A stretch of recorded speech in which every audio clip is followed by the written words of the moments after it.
Break के बाद आप सभी का स्वागत है। बात करेंगे नई जंग की शुरुआत के बारे में। मिडिल ईस्ट में लगातार तनाव बढ़ता जा रहा है और इजराइल ने यमन की राजधानी सना में जोरदार हवाई हमले किए हैं, जिसमें 6 लोगों की मौत अब तक हो गई है, जबकि 86 लोग अभी भी घायल हैं। इजरायली सेना का कहना है कि एयर स्ट्राइक में कई जगहों को निशाना बनाया गया, जिसमें बिजली संयंत्र और एक गैस स्टेशन शामिल है। और इजराइल के लड़ाकू विमानों ने यमन की राजधानी सना में कई स्थानों पर हवाई हमले किए हैं। इजराइल ने राष्ट्रपति भवन के पास के इलाके, पावर प्लांट और फ्यूल स्टोरेज फैसिलिटी को भी निशाना बनाया है। बताया जा रहा है कि हूती आतंकवादी शासन ने हाल के दिनों में इजराइल पर लगातार ड्रोन और मिसाइलों से हमला किया और इसी के जवाब में इजराइल ने यमन पर जोरदार हमला किया। हूती विद्रोहियों की ओर से इजराइल पर क्लस्टर बम दागे जाने के 2 दिन बाद यह हमला हुआ। इससे पहले 17 अगस्त को इजराइल ने सना पर हमला किया था और 17 अगस्त को इजराइल ने यमन के ऊर्जा ढांचे को निशाना बनाया था। और खबरों के अनुसार ईरान समर्थित हूती विद्रोहियों ने पिछले 22 महीनों में कई बार इजराइल पर मिसाइल और ड्रोन अटैक किए। हूतियों ने लाल सागर में भी इजराइल के जहाज़ों को निशाना बनाया और हूती विद्रोहियों ने गाजा पट्टी में चल रही युद्ध में फिलिस्तीनियों के साथ एकजुटता दिखाने के लिए हमले किए। हाल ही में यमन से इजराइल पर क्लस्टर बम वाली मिसाइल दागी गई थी और अब इजराइल ने प्रचंड प्रहार कर यमन को दहला दिया। एयर स्ट्राइक के बाद इजरायली सेना ने एक बार फिर एक बयान जारी करके कहा कि यह हमला हूती आतंकियों के द्वारा इजराइल और इसके नागरिकों पर बार बार किए गए हमलों के जवाब में किया गया है। इस बीच एक बड़ी खबर भी निकलकर सामने आ रही है, उसका रुख करेंगे, जहां यमन में इजराइल का भीषण हमला देखने को मिला और यमन के राष्ट्रपति भवन पर हमला किया गया। सना में इजराइल ने एयर स्ट्राइक की है। इजरायली वायुसेना ने एयर स्ट्राइक की 20 से ज़्यादा जगहों पर बमबारी करने का मामला सामने आया है। 20 से ज़्यादा जगहों पर बमबारी की गई है, ये बड़ी खबर है जो निकलकर सामने आ रही है। तो 20 से ज़्यादा जगहों पर बमबारी करने का मामला सामने आया है। यमन में इजराइल का भीषण हमला देखने को मिला है। इजराइल ने यमन में भीषण हमला किया है, ये बड़ी खबर है जो निकलकर सामने आ रही है। सना में इजराइल ने एयर स्ट्राइक की, ये बड़ी खबर है जो निकलकर सामने आ रही है। इजरायली वायुसेना ने एयर स्ट्राइक की है, ये बड़ी खबर है जो निकलकर सामने आ रही है। तो इसी बीच एक और बड़ी अपडेट निकलकर सामने आ रही है और जहां इजरायली सेना ने यमन में तबाही मचाई है, ये बड़ी खबर निकलकर सामने आई है। इजरायली सेना ने यमन में तबाही मचाई और हवाई हमले किए हैं, बड़ी खबर निकलकर सामने आ रही है। इजराइल ने ऑयल डिपो को निशाना बनाया। इजरायली हमले के बाद भीषण आग लगी है और सना के दक्षिण पश्चिमी इलाकों में बमबारी की गई है। ये बड़ी खबर है जो इस बीच निकलकर सामने आ रही है। ये बड़ा हमला किया गया है, तो सना के दक्षिण पश्चिमी इलाकों में बमबारी की गई।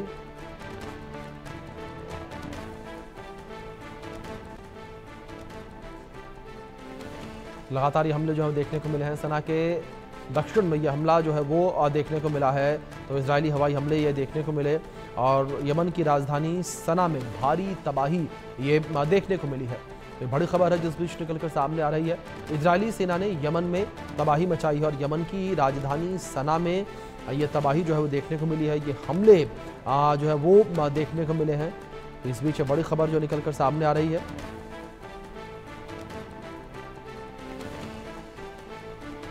तो ये बड़े हमले जो है वो देखने को मिले हैं। सना के दक्षिण पश्चिमी इलाकों में बमबारी जो है वो देखने को मिली है।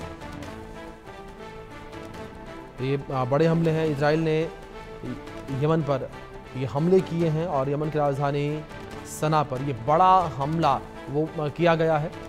इसी विषय पर बातचीत करने के लिए हमारे साथ 2 खास मेहमान जुड़े हैं, उनका परिचय मैं आपसे करवा दूं। हमारे साथ retired lieutenant colonel Himanshu Singh ji जुड़े हैं, डिफेंस एक्सपर्ट के तौर पर। हमारे साथ विदेश मामलों के जानकार अरविंद सिंह तेजावत जी जुड़े हैं। आप दोनों मेहमानों का बहुत स्वागत है। चर्चा की शुरुआत सबसे पहले अरविंद जी मैं आपसे ही करना चाहूंगा और इस पूरे हमले के रणनीतिक उद्देश्य को मैं आपसे समझना चाहूंगा।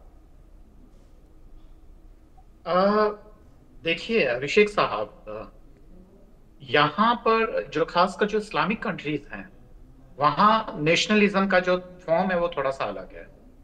वहां पे दरअसल इस्लामिक ब्रदरहुड के नाम पर ये तमाम जो देश हैं वो एकत्र हैं और ये जो यूती है या जो इराकी मिलिशिया हैं या हमास हैं, इन सब के पीछे एक देश काम करता है, वो है ईरान। ये सारे ईरान के प्रॉक्सी कहलाते हैं। तो ईरान दरअसल जो इस्लामिक वर्ल्ड है उसकी लीडरशिप चाहता है, और इसीलिए इन तमाम संगठनों को वह मदद भी करता है। तो इन देशों में, यमन हुए, इराक हुए, या इन तमाम देशों में, वहां पे इस्लामिक ब्रदरहुड की भावना इतनी मजबूत है कि नेशनलिज्म है या रीजनल नेशनलिज्म है, वह बाद में आता है। अब आप इसराइल को समझिए। इसराइल दरअसल अमेरिकन एजेंट है वहां पे, अमेरिका का एक एजेंट की तरह वहां काम करता है मध्य पूर्व में। और इसराइल को प्लेटफॉर्म बनाकर अमेरिका अपना व्यापारिक हित वहां पर साधता है। तो एक तरीके से इसराइल के माध्यम से, क्योंकि वह पूरे मध्य एशिया में इंटरफेयर करता है, तो यह एक तरीके का जो संघर्ष है वह मध्य एशिया में वर्चस्व की लड़ाई है, जिसमें जो सबसे अगले पायदान पे, हरावल पायदान पे जो है, वो दरअसल हमास के लोग हैं। और हमास का वहां पे उन्होंने कत्लेआम किया है। ईरान पे इसराइल ने, हमें पता है कि जो खासकर अमेरिका के साथ मिलकर उसके परमाणु ठिकानों पर हमला किया है। और जो यमन के जो हूती विद्रोही हैं उन पे उन्होंने किया है, हिजबुल्लाह पे इसराइल ने हमला किया है। तो यह वर्चस्व की लड़ाई है। और यह कहना कि उन्होंने, जैसा कि जो वेस्टर्न मीडिया कहता है कि दरअसल उन आतंकी वो लगातार कोई हमले कर रहे थे, उन पे मिसाइल दाग रहे थे, इसके जवाब में किया है, तो यह ठीक नहीं होगा। क्योंकि इससे पहले इसराइल जो है वो कम से कम 60 से 70 हजार लोगों को वहां पे मार चुका है, जिसमें छोटे छोटे बच्चे हैं, महिलाएं हैं, और बहुत 7-7, 8-8 साल के जो हैं वो अपने 2-2, 3-3 साल के भाई बहनों को वहां अस्पतालों में लेकर घूम रहे हैं। जी और उनके माँ बाप मारे जा चुके हैं, इसराइल के हमले में हैं। जी तो जी यह क्रिया की प्रतिक्रिया है, पर यह युद्ध थमना चाहिए। जी भारत इसको काफी संजीदगी से देख रहा है। जी, ठीक है। हिमांशु जी, दूसरी ओर हूती विद्रोहियों की सैन्य ताकत जो है वो कितनी मजबूत है कि इजराइल को सीधा हमला करना पड़ रहा है?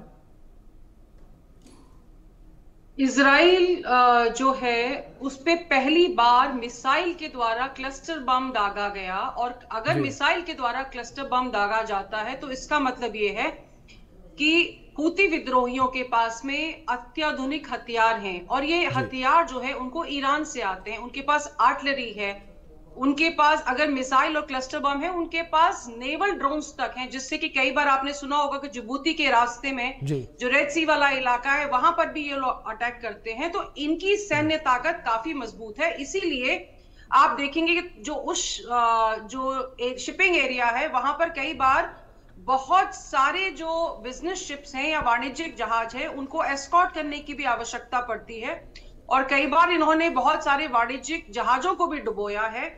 और इसीलिए जो जिबूती है वहां पे पास में आप देखिए तो जापान, फ्रांस, अमेरिका, इन सब के नेवल बेसिस भी हैं। और ये सब इसीलिए हैं क्योंकि कहीं ना कहीं वो हूती की जो भी ये हथियार हैं इनको काउंटर करने के लिए लगातार जो है उनको भेजने पड़ते हैं। और जिस तरीके के हथियार, ये अभी से नहीं, जब ईरान के साथ में भी इजराइल का वॉर पिछले कुछ समय में चल रहा था तभी भी उन्होंने काफी ड्रोन्स भेजे थे, और जिसमें लॉइटरिंग एम्युनिशन भी था, विजिलेंस वाले भी ड्रोन्स थे। तो काफी तरीके से अगर आप देखें तो सैन्य तौर से हूती मजबूत हैं। इनको ईरान की जो सेना है वो कई बार खुफिया तौर पे और कई बार खुलेआम हथियार देती है, ट्रेनिंग देती है और इंटेलिजेंस मुहैया कराती है। तो ये सिर्फ नाम के विद्रोही नहीं है, और बहुत समय से देखिए इन्होंने यमन की जो सरकार है उसकी नाक में भी दम किया हुआ है। तो ये काफी मजबूत संगठन है, और अगर इस तरह की लड़ाई, जो गाजा की लड़ाई यहां तक पहुंची है, तो इनको ईरान का पूरी तरीके से समर्थन है, और इसीलिए ये इजराइल से जो है लोहा लेने की सोच रहे हैं। जी, अरविंद जी, दूसरी ओर बात अगर मिडिल ईस्ट को लेकर की जाए तो इजराइल और हूती संघर्ष का सीधा असर मिडिल ईस्ट पर किस तरीके से आप देखते हैं? मिडिल ईस्ट की जो स्थिरता है उस पर किस तरीके से देखते हैं? देखिए अभिषेक साहब, पूरे विश्व में नए समीकरण बदल रहे हैं, और भारत भी अपनी मित्रता को वापस से डिफाइन कर रहा है। बिल्कुल। ऐसे में दरअसल यह देखना होगा कि हूती और हिजबुल्लाह है वो खाली विद्रोही नहीं है, जैसा कि हिमांशी जी ने कहा है। ये वहां की पार्लियामेंट में उनके रिप्रेजेंटेटिव्स भी हैं। तो एक तरीके से वो वहां पे पॉलिटिकल जो ग्रुप है वैसी हैसियत में है ये लोग, और उनके जो रिप्रेजेंटेटिव्स हैं वो वहां जी पे जो पार्लियामेंट में और वहां की जो प्रतिनिधि सभा है उसमें वो लोग हैं। तो पहले तो ये देखना होगा कि ये केवल कुछ लोगों का आंदोलन नहीं है। दूसरा ये है कि मिडल ईस्ट पे जो वर्चस्व की लड़ाई चल रही है, बिल्कुल ठीक कहा है हिमांशी जी ने कि इनको जो सारे हथियार वगैरह जो मिल रहे हैं वो ईरान से मिल रहे हैं, और ईरान को एक मजबूत सपोर्ट मिल रहा है जिसमें रूस और चीन जैसे देश हैं जो अमेरिकी वर्चस्व को इजराइल के माध्यम से मध्य पूर्व में मानने के लिए तैयार नहीं है। हाँ, ये वहां के लोगों का दुर्भाग्य है कि इस कारण से अंतर्राष्ट्रीय राजनीति के कारण वह एक युद्ध का प्लेटफॉर्म बन गया है। तो वहां के लोगों को इन सब चीजों का जो दुष्परिणाम है वह भुगतना पड़ रहा है, पर यह शुद्ध रूप से हितों की लड़ाई है।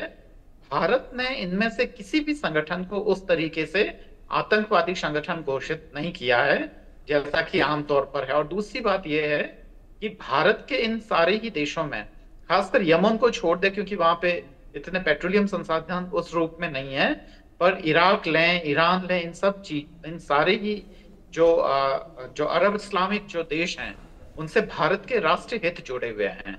इसलिए भारत इन सब चीजों को काफी संजीदगी से देख रहा है। कुल मिला के यह अंतर्राष्ट्रीय पटल पर केवल स्वार्थों की लड़ाई है जिसमें हम इजराइल और हूती विद्रोहियों को आपस में लड़ते हुए देख रहे हैं। कभी कभी उसमें हिजबुल्ला इजराइल पे वार करता है।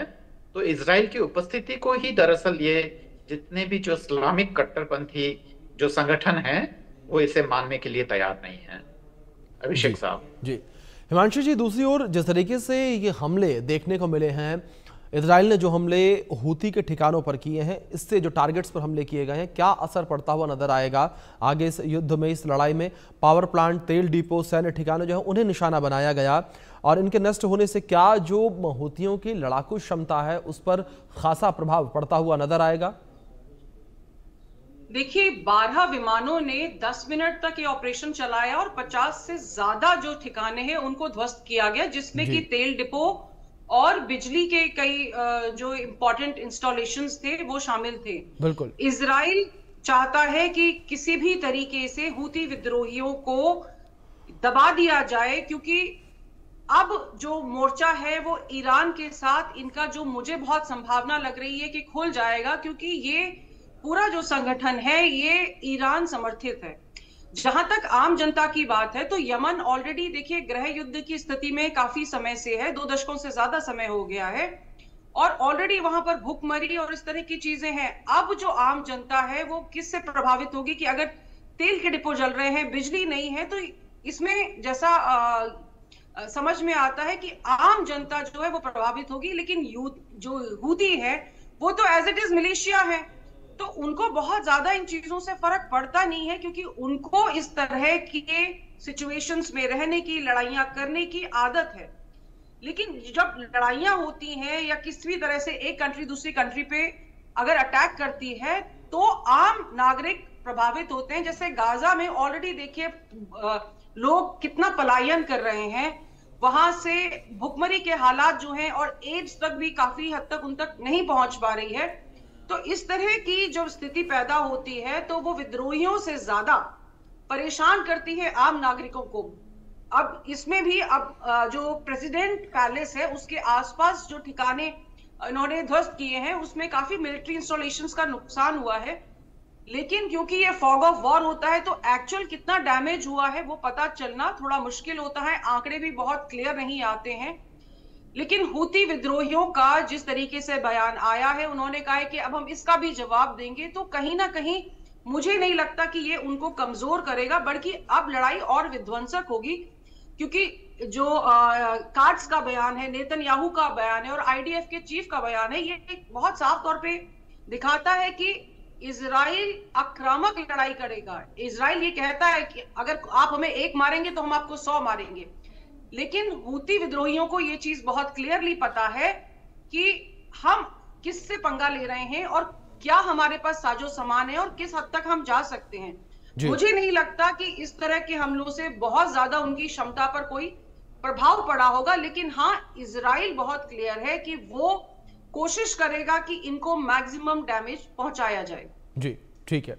इस बीच में आप दोनों मेहमानों से रिक्वेस्ट करूंगा कि प्लीज आप दोनों हमारे साथ बने रहें। एक बड़ी खबर निकलकर सामने आ रही है, उसका रुख कर लेते हैं, जहां नेतन्याहू ने इजराइल के ऑपरेशन को लाइव देखा।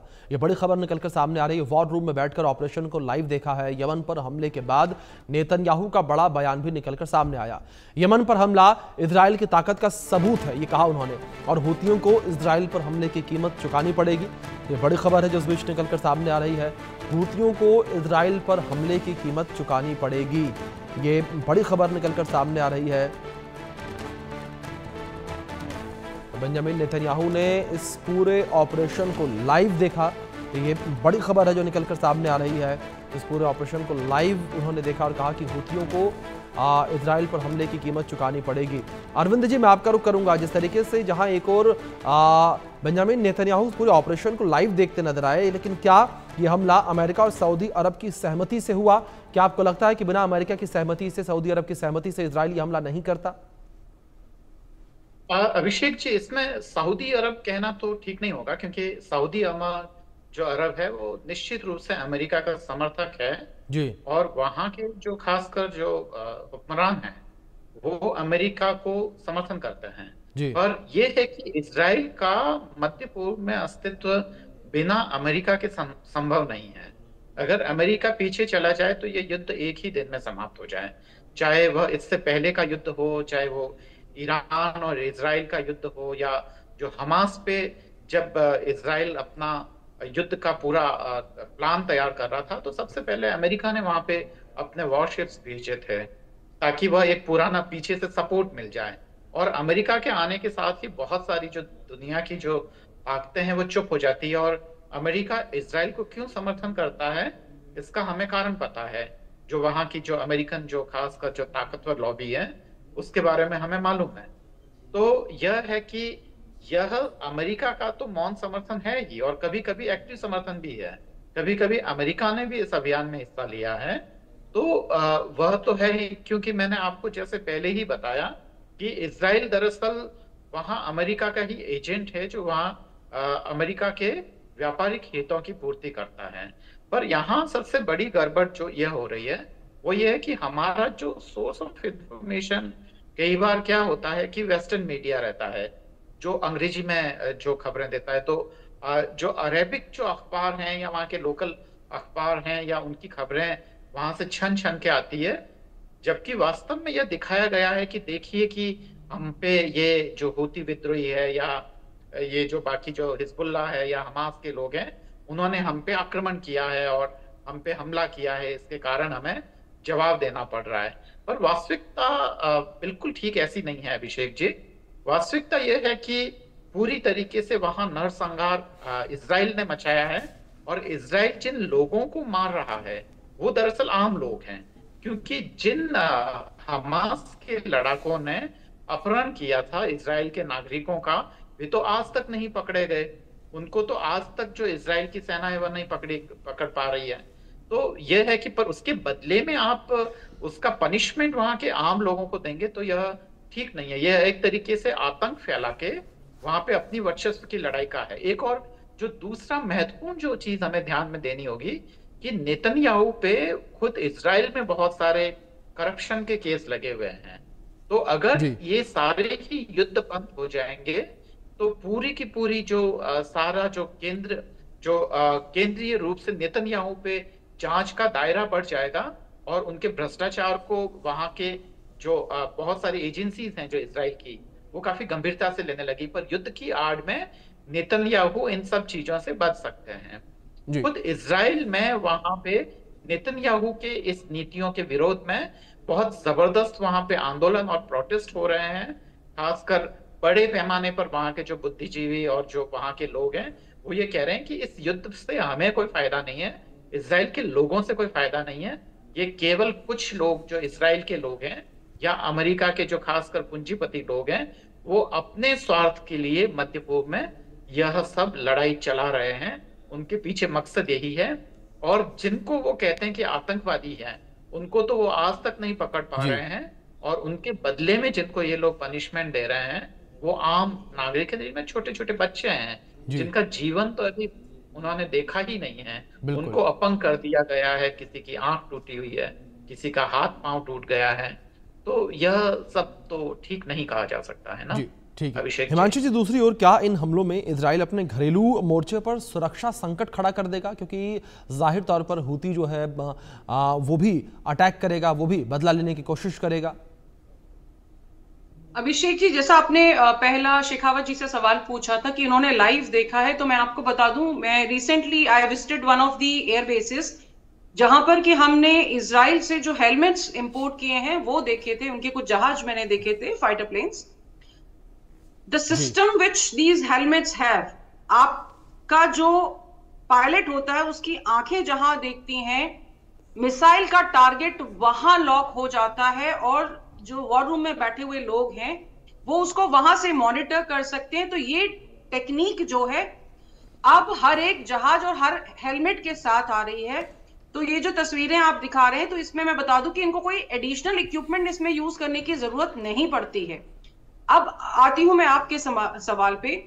तो जो जिस तरह के हमले लगातार हो रहे हैं और जो हम आगे देख रहे हैं, तो इसमें मुझे ये लग रहा है कि इजराइल जो है अपने व्यापारिक हितों को भी बचाना चाह रहा है, क्योंकि रेड सी में अगर किसी भी तरीके से हूती हमला करते हैं तो इजराइल में आने वाली जो रसद है, उनके जो व्यापार के जो सामान है और जो इक्विपमेंट्स हैं, उन सब पे भी खतरा होता है, क्योंकि वहीं से रसद अमेरिका के तरफ से इजराइल में आती है। और इजराइल अपने इंटरनल मसलों में अभी फिलहाल नहीं उलझेगा, क्योंकि उसके पास गाजा है, उसके पास ईरान है, उसके पास यहां जो यमन में शुरू हो गया है, ये सारी चीजें चल रही हैं। तो the country is involved in a constant conflict with lot of Nations. और नेशंस के अलावा भी अगर हूती जैसे लोग हैं जो उनको लगातार परेशान कर रहे हैं, तो इस समय उनके पास अपने इंटरनल व्यवस्था को सही करने का समय नहीं है। तो इस समय नेतन्याहू सुरक्षित है, लेकिन हाँ, अगर लल पीरियड होता है तो दोबारा से, जैसा पहले हमने देखा था कि उनके ऊपर, जब ईरान से पहले भी उनके ऊपर जजमेंट आना था और उन्होंने, he was going to the court, और उस समय ये अटैक शुरू हुआ था और द केस वॉज एडजर्न।